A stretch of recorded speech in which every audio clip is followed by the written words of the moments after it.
ശബരിമല സ്വർണ്ണക്കൊള്ളയുമായി ബന്ധപ്പെട്ടുകൊണ്ട് SIT രൂക്ഷമായി കോടതി വിമർശിക്കുന്നത് നമ്മൾ കണ്ടിരുന്നു. ഹൈക്കോടതി വിമർശിച്ചിരുന്നു കഴിഞ്ഞ ദിവസം. അതിനു പിന്നാലെ വീണ്ടും സജീവമായ അന്വേഷണങ്ങളിലേക്ക് കടന്നിരിക്കുകയാണ് SIT. നമുക്കറിയാം, ഈ പറയുന്ന പത്മകുമാറിന്റെ അറസ്റ്റിന് ശേഷം പിന്നീട് യാതൊരു നീക്കുപോക്കും ഈ ഒരു കേസുമായി ബന്ധപ്പെട്ട് നമ്മൾ കാണുന്നില്ലായിരുന്നു. തെരഞ്ഞെടുപ്പിന് ശേഷം ശബരിമല യഥാർത്ഥത്തിൽ മുങ്ങിപ്പോയി എന്നാണ് നമ്മളിൽ പലരും വിശ്വസിച്ചിരുന്നത്. പക്ഷേ വീണ്ടും SIT സജീവമായി വരികയാണ്. ഇനിയിപ്പോ CPM-ലെ പല നേതാക്കളും നമ്മൾ തുടക്കത്തിലൊക്കെ സൂചിപ്പിച്ചിരുന്നത് പോലെയുള്ള കുടുങ്ങാൻ സാധ്യതയുള്ള ഒരു നിലയിലേക്കാണ് കാര്യങ്ങൾ പോകുന്നത്. എനിക്കൊന്നു ഇപ്പൊ നമുക്ക് അറിയാൻ കഴിയുന്ന ഏറ്റവും വലിയ വിഷയം എന്ന് പറയുന്നത് ശബരിമലയുമായി ബന്ധപ്പെട്ട് വലിയ വലിയ സ്രാവുകളെ അറസ്റ്റ് ചെയ്യാനുള്ള നീക്കവുമായിട്ടാണ് SIT മുന്നോട്ട് പോയിക്കൊണ്ടിരിക്കുന്നത്. അത് പ്രധാനപ്പെട്ട കാരണം കോടതി SIT നല്ല രീതിയിൽ വിമർശിച്ചു. കാരണം പത്മകുമാറിനെയും വാസുവിനെ അറസ്റ്റ് ചെയ്തതിനു ശേഷം അതിന്റെ മേളിലോട്ട് പോകാൻ പറ്റുന്നില്ല, മേളിലോട്ട് പോകുന്നതുമില്ല. അല്ല, മുകളിലേക്ക് പോയാൽ മറ്റു പലരുടെയും പേരുകൾ പുറത്തേക്ക് വരുമെന്നും കടകംപള്ളിയെ പോലെയുള്ളവരുടെയും അല്ലെങ്കിൽ വാസുവിനെ പോലുള്ളവരുടെയും പേരുകൾ പുറത്തു വരുമെന്നുമുള്ള ഭയം CPM-കാർക്ക് തന്നെ അല്ലെങ്കിൽ ഈ പറഞ്ഞ LDF-കാർക്ക് തന്നെ നേരത്തെ ഉണ്ടായിരുന്നു എന്നുള്ളതാണല്ലോ. അതുകൊണ്ടാണല്ലോ പത്മകുമാറിന് ഇപ്പോഴും പാർട്ടിയിൽ തന്നെ തുടരാൻ അനുവദിച്ചിരിക്കുന്നത്. അല്ല, നമ്മൾ മനസ്സിലാക്കേണ്ട ഒരു കാര്യമുണ്ട്. ഇപ്പൊ ശബരിമല എന്ന് പറയുന്നത് കേരളത്തിലെ ഭക്തജനങ്ങളുടെ അവരുടെ വികാരത്തെ വ്രണപ്പെടുത്തിയ ഒന്നാണ്. ഇപ്പം പോറ്റിയെ കേറ്റിയെ എന്ന് പറയുന്ന പാട്ടൊന്നുമല്ല, അതിനപ്പുറത്തേക്ക് ശബരിമലയിലെ സ്വർണം പോയതാണ് ഇവിടുത്തെ അടിസ്ഥാനപരമായിട്ടുള്ള വിഷയം എന്ന് പറയുന്നത്. ആ വിഷയവും ആ പാട്ടുമായി ബന്ധപ്പെടുത്തി ആ പാട്ട് പാടിക്കഴിഞ്ഞാൽ പാട്ട് പാടുന്നവനെ അടിക്കുന്ന രീതിയിലേക്ക്, പാട്ട് പാടുന്നവനെ അറസ്റ്റ് ചെയ്യുന്ന രീതിയിലേക്ക്, പാട്ട് കേൾക്കുന്നവനെ ജയിലിലിടുന്ന സാഹചര്യത്തിലേക്ക് കേരളത്തിലെ രാഷ്ട്രീയം മാറിയിട്ടുണ്ടെങ്കിൽ അത് രാഷ്ട്രീയ പാപ്പരത്വമാണ്. അല്ല, തങ്ങൾക്ക് തെറ്റ് ചെയ്യാം, പക്ഷെ അതാരും വിളിച്ചു പറയാനോ ചൂണ്ടിക്കാണിക്കാനോ പാടില്ല. ഇത് എവിടുത്തെ ന്യായമാണെന്ന് നമുക്ക് മനസ്സിലാക്കാൻ സാധിക്കാത്തത്. അവരത് പോളണ്ടിനെ പറ്റി ഒന്നും പറയരുത് എന്ന് പറയുന്ന പോലെയാണ് ശബരിമലയെ പറ്റി ഒന്നും പറയരുത് ഇപ്പൊ കമ്മ്യൂണിസ്റ്റ് പാർട്ടി പറയുന്നത്. നമ്മൾ മനസ്സിലാക്കേണ്ട ഒരു കാര്യമുണ്ട്. ഇപ്പൊ ഇത്രയും വലിയൊരു വിഷയം നടക്കുന്ന സാഹചര്യത്തിൽ അപ്പോ ഇവിടുത്തെ സർക്കാർ എന്താണ് പറയുന്നത്?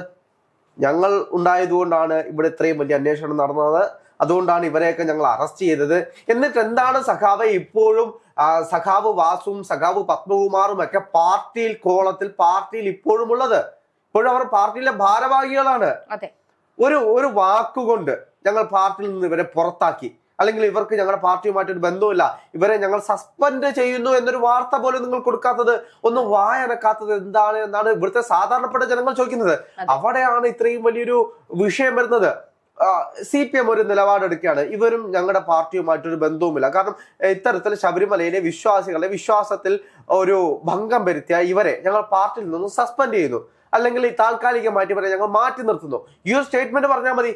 ഈ സ്റ്റേറ്റ്മെന്റ് പറയാത്ത കാലത്തോളം പാർട്ടിയിലെ വലിയ വലിയ പ്രമുഖന്മാർ ഇതിലുണ്ട് എന്ന് സാധാരണപ്പെട്ട ഇവിടുത്തെ ജനങ്ങൾ വിശ്വസിക്കും. അല്ല, ഈ ഒരു കേസ് വന്ന സമയം മുതലേ തന്നെ പറയുന്നുണ്ട് ഉദ്യോഗസ്ഥർക്കാണ് അതിന്റെ ഉത്തരവാദിത്വം, അല്ലെങ്കിൽ അത് സർക്കാർ എന്ത് ചെയ്തു എന്നുള്ളൊരു ചോദ്യം വലിയ രീതിയിലുണ്ടായിരുന്നു. അതിനപ്പുറത്തേക്ക് പല നേതാക്കന്മാരും ഇതിനെക്കുറിച്ച് സംസാരിക്കുന്നില്ല എന്നുള്ളതാണ്. ഇത്രയും വിഷയങ്ങൾ നടന്നിട്ടും ഈ പറയുന്നത് പോലെ ഇനിയിപ്പോൾ മുൻ ദേവസ്വം അംഗങ്ങളായിട്ടുള്ള ശങ്കർദാസിനെയും അല്ലെങ്കിൽ ഈ പറയുന്നതുപോലെ വിജയകുമാറിനെയും ഒക്കെ കസ്റ്റഡിയിൽ എടുക്കുമെന്നും ചോദ്യം ചെയ്യുമെന്നും അറസ്റ്റ് ചെയ്യുമെന്നും അല്ലെങ്കിൽ അവരെ പ്രതി ചേർക്കുമെന്നൊക്കെയുള്ള വാർത്തകൾ വരുന്നുണ്ടെങ്കിൽ പോലും അപ്പോഴും ഈ പറഞ്ഞ CPM ഇവർക്കെതിരെ ഇത്രയും വലിയൊരു കേസ് വന്നിട്ടും ഒരു വാക്ക് പോലും ഉരിയാടാതെ നിൽക്കുന്നത് സംശയം ജനിപ്പിക്കുന്നത് തന്നെയാണ്.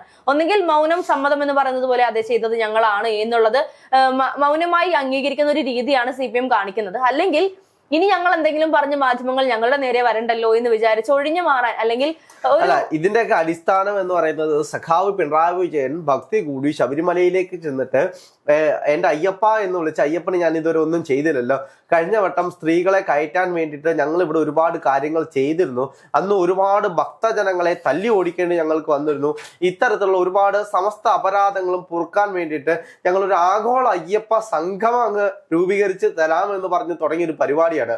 ആ പരിപാടി ഇന്ന് എത്തിയിരിക്കുന്നത് CPM-ന്റെ കുഴി തോണ്ടുന്ന ഒരു സാഹചര്യത്തിലേക്കാണ്. കാരണം കഴിഞ്ഞ ത്രിതല പഞ്ചായത്ത് തെരഞ്ഞെടുപ്പിലെ ഫലം അനുസരിച്ച് ശബരിമല വിഷയം CPM-നെ തോണ്ടി തുടങ്ങി എന്ന് വേണമെങ്കിൽ പറയാം.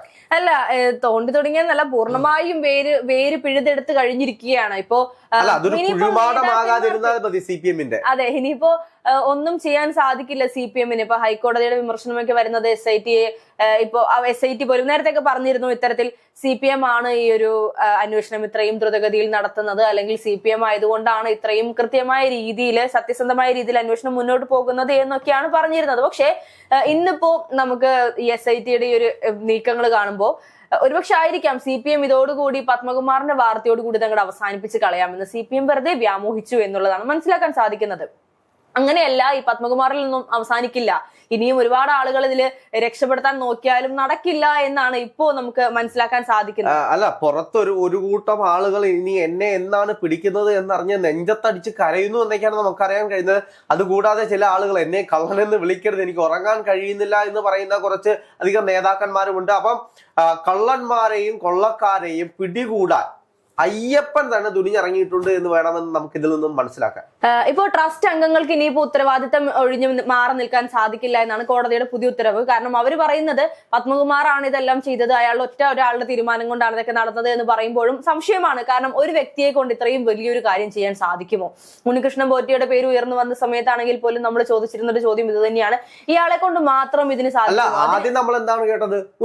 ഉണ്ണികൃഷ്ണൻ പോറ്റി ഒറ്റയ്ക്ക് ഈ സ്വർണം മാറ്റിച്ചു. അതിനപ്പുറത്തേക്ക് പിന്നീട് എങ്ങനെയാണ് വാസുവും സഖാവ് പത്മകുമാറും ഒക്കെ വന്നത്? അപ്പോ നമ്മൾ മനസ്സിലാക്കേണ്ട ഒരു കാര്യമുണ്ട്, ഇതിന്റെ പിന്നിൽ വലിയ വലിയ ഖണ്ഡികളുണ്ട്. അല്ല, പത്മകുമാർ അത് പറഞ്ഞു കഴിഞ്ഞാൽ ഉണ്ണികൃഷ്ണൻ പോറ്റി അദ്ദേഹം കാണുന്നതിന് മുൻപ് തന്നെ ഉണ്ണികൃഷ്ണൻ പോറ്റിക്ക് ഇത്തരത്തിലുള്ള പല പ്രമുഖരായിട്ടും ബന്ധമുണ്ട്. ഇപ്പൊ കഴിഞ്ഞ കുറെ ദിവസങ്ങളായിട്ട് പല കോൺഗ്രസ് നേതാക്കന്മാരുടെയും കൂടെയുള്ള ഫോട്ടോസ് ഒക്കെ വരുന്നുണ്ട്. ഇതിന്റെ പ്രധാനപ്പെട്ട കാര്യം എന്ന് പറയുന്നത്, ഒരു ദേവസ്വം ബോർഡ് പ്രസിഡന്റ് എന്ന് വെച്ച് കഴിഞ്ഞാല് രാജാവിന്റെ അധികാരമാണ്. രാജാവ് എന്തായിരുന്നു അവിടെ ചെയ്തുകൊണ്ടിരുന്ന അധികാരം മുഴുവൻ ദേവസ്വം ബോർഡ് പ്രസിഡന്റിലേക്കാണ് മാറ്റിയിട്ടുള്ളത്. ഈ ദൈവം, അതായത് അവിടെ ഇരിക്കുന്ന ദൈവം ഒരു മൈനർ മാത്രമാണ്. ആ മൈനറിനെ ഒന്നും ചെയ്യാൻ കഴിയില്ല. അപ്പൊ അതുകൊണ്ട് എന്താണ്, ദേവന്റെ സ്വത്തുകൾ മോഷ്ടിക്കാനോ ദേവന്റെ സ്വത്തുകൾ മറ്റൊരാൾക്ക് വിനിയോഗം ചെയ്യാനോ കഴിയില്ല. അവിടെ അത് നോക്കിക്കണ്ട് ചെയ്യേണ്ട ഒരാൾ എന്ന് പറയുന്നത് ദേവസ്വം ബോർഡ് പ്രസിഡന്റ് ആണ്. അപ്പൊ ദേവസ്വം ബോർഡ് പ്രസിഡന്റിന് എവിടെ നിന്നാണ് ഈ നിർദ്ദേശങ്ങൾ കൊടുക്കുന്നത്?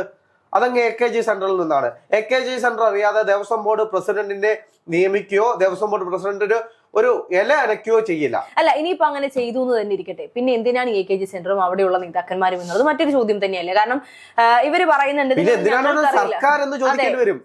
അതെ, തീർച്ചയായിട്ടും. കാരണം ഇപ്പൊ കഴിഞ്ഞ ദിവസങ്ങളിലായിട്ട് ഞങ്ങൾ മാത്രമല്ല, കോൺഗ്രസിന്റെ പ്രവർത്തകർ അല്ലെങ്കിൽ കോൺഗ്രസ് നേതാക്കന്മാരും ഇതിൽ പങ്കുണ്ട്. കണ്ട ഉണ്ണികൃഷ്ണൻ പോറ്റി ആ നേതാവിന്റെ കൂടെ നിൽക്കുന്നു, ഈ നേതാവിന്റെ കൂടെ നിൽക്കുന്നു.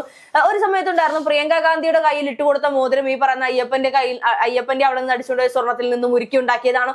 എന്തൊക്കെ ബാലിശമായ കാര്യങ്ങളാണ് ഇവരൊക്കെ ചോദിക്കുന്നത് എന്നുള്ളതാണ് അതിന്റെ പ്രധാനപ്പെട്ട കാരണം. നമ്മൾ കഴിഞ്ഞ ദിവസം പാട്ടിറങ്ങിയപ്പോൾ നമ്മൾ കണ്ടതാണ്. പാട്ടിനെ പറ്റി ഒന്നും പറയാൻ പാടില്ല, എന്നാലും നമ്മൾ പറയേണ്ട ഒരു സാഹചര്യം ആയതുകൊണ്ടാണ് പറയുകയാണ്. പാട്ട് ഇറക്കി മതവികാരം വ്രണപ്പെടുത്തിയിട്ടുണ്ടെങ്കിൽ അതിലും വലിയ മതവികാരം വ്രണപ്പെടുത്തിയ ഒരു പാർട്ടി എന്ന് പറയുന്നത് കമ്മ്യൂണിസ്റ്റ് പാർട്ടി ഓഫ് ഇന്ത്യ എന്ന് വേണമെങ്കിൽ പറയാം. കാരണം ശബരിമലയിലെ സ്ത്രീ പ്രവേശനവുമായി ബന്ധപ്പെട്ട് അന്ന് ഇവിടുത്തെ സർക്കാർ കാട്ടിക്കൂട്ടിയിട്ടുള്ള കാര്യങ്ങൾ, നാമജപം നടത്തിയതിന്റെ പേരിൽ അടിച്ചോടിക്കുന്ന ഒരു സാഹചര്യം, കേരളത്തിലെ തെരുവോരങ്ങളിൽ അയ്യപ്പന്മാരെ, അതായത് ശബരിമലയിൽ തൊഴാൻ പോയ അയ്യപ്പന്മാരെ അടിച്ചോടിക്കുന്നതും ഒരു തുള്ളി വെള്ളം കുടിക്കാൻ കഴിയാത്ത രീതിയിൽ അവരവിടെ നിന്ന് പോകുന്ന ഒരു സാഹചര്യവും ഉണ്ടായത് ഇവിടുത്തെ CPM ഭരിക്കുന്ന കാലഘട്ടത്തിൽ തന്നെയാണ്. അയ്യപ്പന്മാരെ ഇത്രയേറെ ക്രൂരത ചെയ്തിട്ടുള്ള ഒരു പാർട്ടി കമ്മ്യൂണിസ്റ്റ് പാർട്ടിയാണ്. അതിന്റെ കർമ്മഫലങ്ങളൊക്കെ അനുഭവിച്ചിട്ടേ പോകത്തുള്ളൂ. ഇപ്പോ ആഗോള അയ്യപ്പ സംഗമം രൂപീകരിച്ച് സഖാവ് പിണറായി വിജയൻ ഒരു അയ്യപ്പനായിട്ട് മാറുമ്പോൾ ചെയ്ത തെറ്റുകളെല്ലാം പൊറുക്കണേ എന്നായിരിക്കുമല്ലോ ഇവരെല്ലാം പറഞ്ഞിട്ടുള്ളത്. അപ്പോ അയ്യപ്പൻ പൊറുക്കണമെങ്കിൽ ചെയ്ത കർമ്മത്തിന്റെ പാപഫലങ്ങൾ ഇവർ അനുഭവിക്കേണ്ടി തന്നെ വരും. ആ ഒരു മാർഗത്തിലേക്കായിരിക്കും ഇവർ പൊക്കോണ്ടിരിക്കുന്നത്.